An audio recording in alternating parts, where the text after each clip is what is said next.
Hey there, what's good squad, it's Fatty Tuna. I would say Happy New Year, but we're already past my 4-day minimum, but for you guys, I'll give a pass. Happy 2024, and let's start off strong. Speaking of starting off strong, Bandai Namco has hit us up with a Tekken 8 demo, and you know how demos are few and far between nowadays. I played the demo on my PS5, but since we covered Street Fighter 6 demo, we can't just leave Tekken high and dry. This could have been a short, but Bandai Namco has made some major advances in this game, and I want to talk about them. And as always, well, it's SteamDeck. So, let's get into it.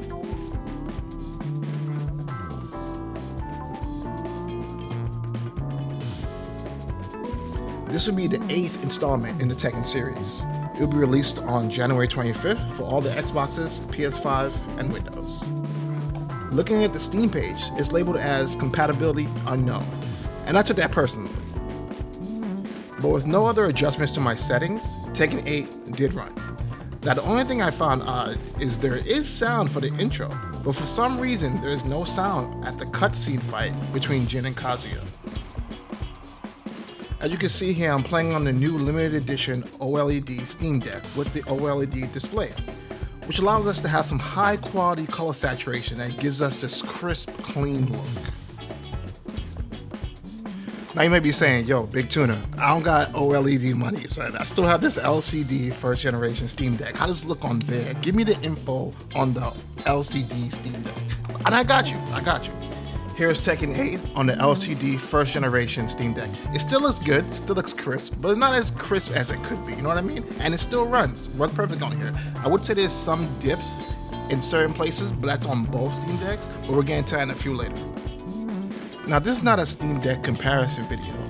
No matter which Steam Deck you own, the LCD or the OLED, you'll be able to play Tekken 8 properly on both.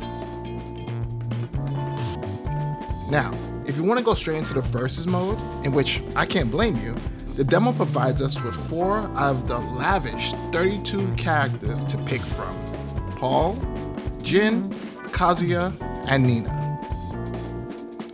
Now, this is where some of the slowdowns happen. During the selection screen, and depending on the map you choose between transitions of stages, the game sometimes drops down below like 50 to 45 frames, but it immediately bumps back up to where it was standard at 60. Also on offer is the arcade quest mode.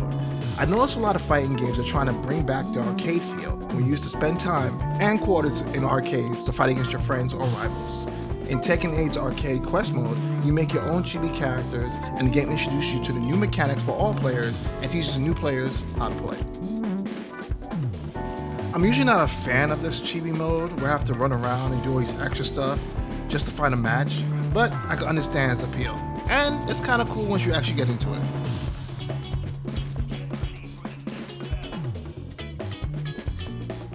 So what's new here? Bandai Namco has made the first fighting game using the Unreal Engine 5, which leads to gorgeous graphics, amazing on both PC and PS5. Also, this is the first Tekken game with rollback, which is always appreciated. And last but not least, crossplay. So you can get bodied on Xbox if you're playing on PS5, you can get bodied on PC if you're playing on Xbox, and every which way.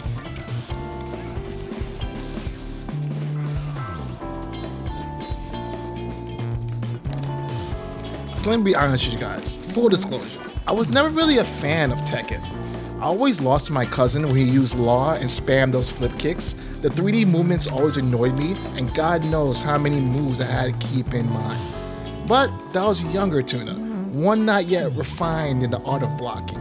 Now I can block and mash in rhythm. And you know what that is? Growth. Love it.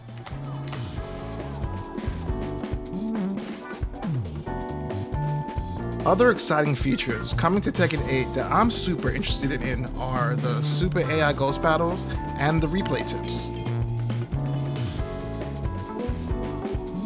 They claim the AI has the habit to mimic characteristics and habits of advanced players, and you can create your own AI ghost, so learning and losing to yourself won't be as bad.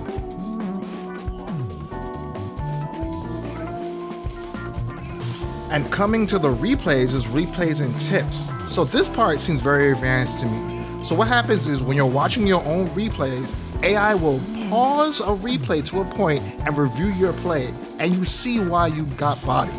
Then it will give you a better option, and you are allowed to practice that option in the middle of the replay. That's pretty cool.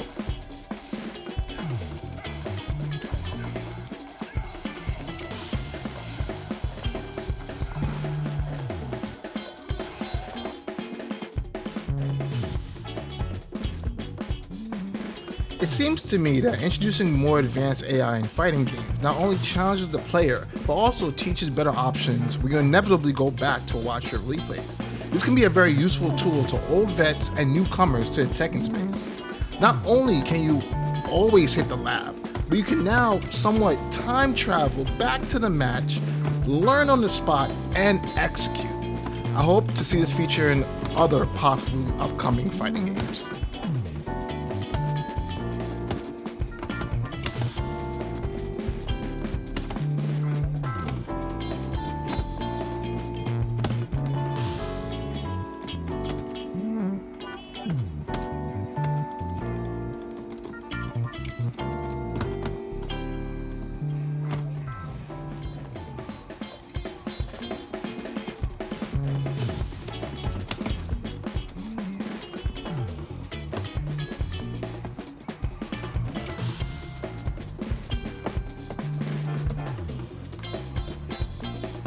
So, Tekken 8, with all its new features, alluring graphics with that new Unreal Engine 5, and luscious music that brings the hype to every match, will it Steam Deck? The answer is a masterful yes. I'll see you or your ghost January 25th.